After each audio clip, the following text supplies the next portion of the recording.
Good morning, good afternoon, and good evening, everybody. Thank you for tuning into another Supatease video. And of all of the things that I thought would be coming back to WoW, I did not anticipate more borrowed power, but Blizzard has recently released an update of a new system that is likely going to be coming in very shortly called the Omnium Folio, and in today's video we're going to be reviewing what exactly is it, what does it do, hopefully what do we have to do in order to unlock it, because it is still uncertain as to whether or not it's going to work in all content with regards to the game. Do note that in the past, for example, with the War Within, with the borrowed powered systems like the Cloak, it did work in PvP. You basically had to complete the campaign of that final patch, and then you would get the Cloak, and then the upgrades that you applied to it would also be account wide. However, it did require about an hour, I think, to maybe 2 hours of questing and a little bit of time gated progress in order to move the Cloak. So is that going to be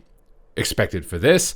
We don't know. But at the same time, also in the War Within, they introduced a ring in one of the first patches of the expansion, and this ring was just heavily nerfed in PvP to the point where it wasn't a viable option. So there's basically two routes that they could go with this. So I do think it's also important that we review what is it exactly that we're looking at, and probably relay some feedback as well if this is something that, as a PvP player, you may not necessarily be interested in trying. So make sure to leave your thoughts in the comments down below as we go through the specifics of this, so that we can make sure that everybody's getting the game ultimately that they desire. So it looks like this is going to be an enhancement tree. It looks the same as most of the borrowed power systems, a lot of the world PvP trees as well.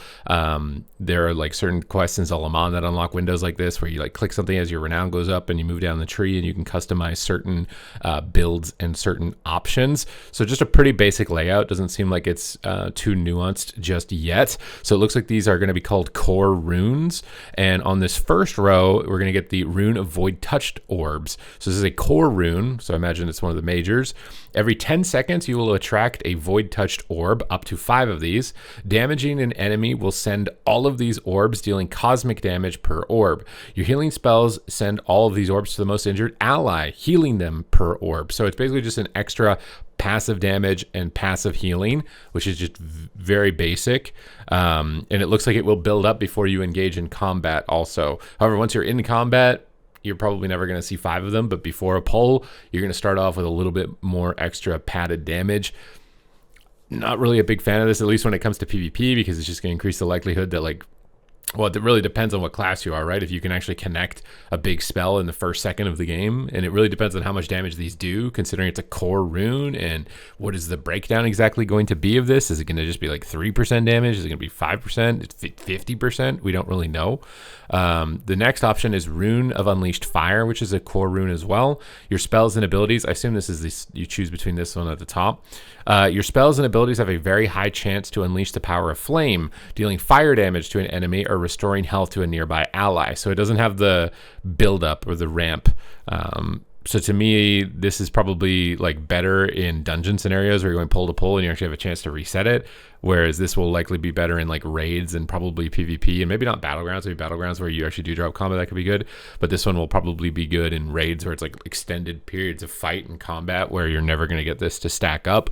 I would imagine that's how they've done the math on this, but I think we'll have to sim it to figure out exactly what. But it's just basically just an extra damage proc. Not much different than an enchant or an embellishment. I really don't understand what the core power of this is going to be. Now for row 2, which is this row right here, we have 3 choices. Rune of Self-Mending. When your core rune deals damage or healing, you are healed if you are below 75% health. I really don't like this. It's just passive damage and passive healing. I thought we were trying to move away from all the passive healing mechanics. And again, depending on how much this heals for, right? That type of component could be very good in PvP or very detrimental depending on the pacing of the game at that current moment in time. The Rune of Void Tainted Shell, which is a competitive option against this. Suffering more than 10% of your maximum health in a single hit will grant you an Absorb Shield for 10 seconds, but will also inflict damage to you every 1 second, but can only occur every 30 seconds. This reminds me of Zelzek's Veiled Eye, which ruined PvP in Battle for Azeroth. Anytime I see any type of auto heal, I'm just immediately cringing and thinking, please don't enable this in PvP. It really depends on how much it absorbs, but even still, it just seems kind of unnecessary. Rune of Lynx-like reflexes. Taking damage will grant you 115 speed for 10 seconds, but cannot occur more than once every 30 seconds. So you can pick self-healing, absorptions with certain drawbacks, and then also speed. But if you never dip below 75, you'll never benefit from this. So it's really dependent on if you know there's like an encounter where you're going to lose a lot of your health versus one where you're going to spend a prolonged period of time below 75% health is likely. And then speed, where you basically don't think you need the absorption effects anymore. I wonder if it depends on how much this absorbs, if you'd be able to push higher keystones or something, though. Something to consider, at least if you're into PvE. The speed thing here honestly could be pretty major. 115 speed for 10 seconds. This is all just dependent on tuning. I'm a bigger fan of the speed one than I am the auto healing ones, at least when it comes to PvP, just because I like going fast. Row 3, Rune of Lingering. So there's no competitive node with this. It's just one. Lingering Rune. Your core rune deals additional cosmic damage to enemies or additional healing to allies over 8 seconds. Your core rune now favors hitting the targets that are unaffected by Rune of Lingering. So this just amps up the initial effect. I feel like once you get down here, maybe it starts out light, but by the time you get it filled out, it's probably going to be pretty major. Row 4, Rune of Critical Power. When your core rune activates, gain critical strike for 10 seconds, and multiple applications may overlap. Generally in PvP, crit's not that valuable, although it's all the secondaries. You can get it for haste, you can get it for mastery, and you can get it for versatility. Everyone will take the versatility one and will be all unkillable. That's my guess, at least. It depends on how much versatility, but when they did this in Battle for Azeroth with corruptions where you could stack one stat, at this point, especially because item levels also, I think, going up in this patch, you're going to have a lot of versatility. You're going to have a lot of auto-procking shields. I'm not a big fan of how this likely will go down in PvP, depending on how potent these things are, if they're not significantly nerfed, at the bare minimum at least. Rune of Overlord on 5, which is the damage and healing of your core rune is increased 100%. So I was right. By the time you get down to like a peaked out core rune, this is going to be like, I'm going to imagine it's going to be a big portion. Now I'm thinking about BFA with the essences where you like, remember the one where you like shot it out and it was like this big hit when they were really high health? Oh no. Or you can get Rune of Residual Energy. The damage and healing of your Rune of Lingering is increased by 100%. So if you want the dot effect or if you want the direct effect increased, it's just going to be depending on how long your engagement is, if the dot actually gets uptime or not, versus do the monsters or does the target kind of flop immediately. Rune of Echoes. Your core rune leaves an echoing curse on your target for 10 seconds. That accumulates 50% of all the damage and healing done to your core rune and Rune of Lingering. And when the curse expires, all accumulated damage or healing is dealt to the target. Bro, this is literally Touch of the Magi. They're just giving you the Arcane Mage spell on a rune, and that's going to one-shot people.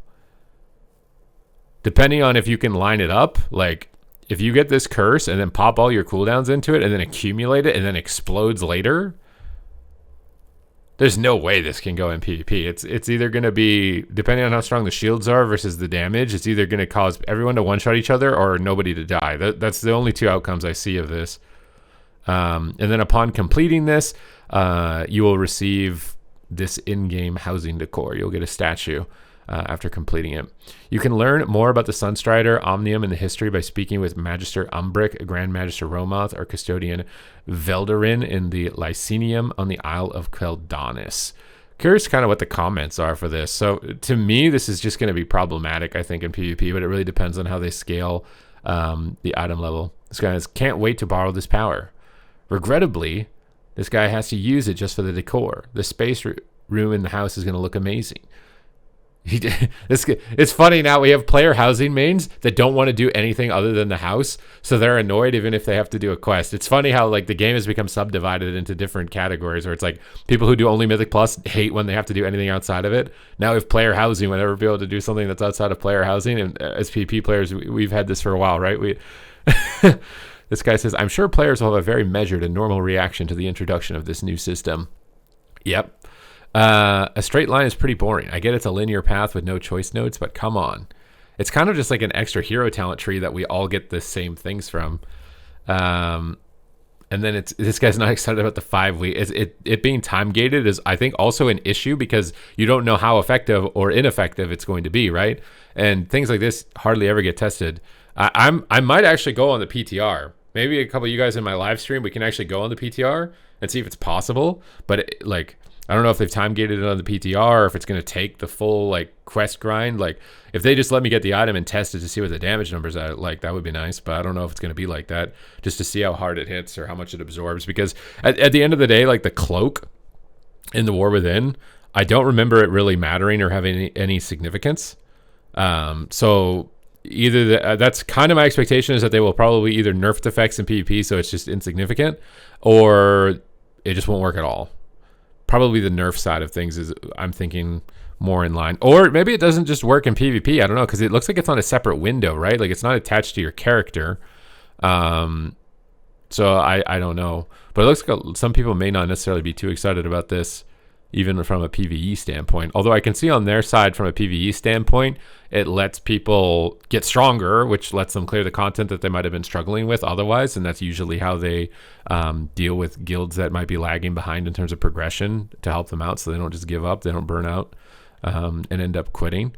But I think a lot of people are not super stoked. I mean, maybe it has some insane animation, you know, with the void orbs or something like that. It kind of reminds me of a League of Legends character. I think maybe it was, is it Syndra? Who is the orbs and shoots the orbs around? I think it was Syndra, but maybe I'm wrong. Like they could end up looking cool. I just don't know. I don't know what to expect.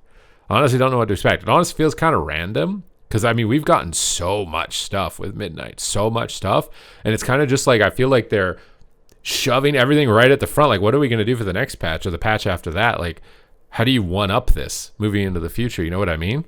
I feel like this isn't being spaced out. Maybe they think that something like this is going to get a lot of people to come back for PvE. I mean, let me know in the comments down below. Like, even if you're not a PvP player, like, is this something that's going to get you to come back into the game to give it a go? It should theoretically let you get rewards like mounts from raids and dungeons easier than previously. So, I mean, maybe it will in that regard, get people to come back for the rewards alone. But for me, the way that I'm looking at it right now, the way I'm observing it, is like, this is either going to lead to more one-shots, which haven't already been fully resolved yet, or it's going to make us all very tanky. And we're never going to die, because that's just usually how this works out. Or they just nerf it to oblivion, and it's kind of like a 0.4% increase kind of thing you do if you really want to but don't need to. And I think that's probably the safer route, given that it's time gated and we won't know how strong it is until later, and it could completely ruin the end of the season if it's not tested appropriately or individually tuned for PvP, which is like, maybe it's not even worth the time to do that because it's just extra passive effects. It might just be better to nerf it up front, is my opinion of it at the moment. But thank you guys very much for watching. Let me know what you think in the comments down below, and I will see you in the next one.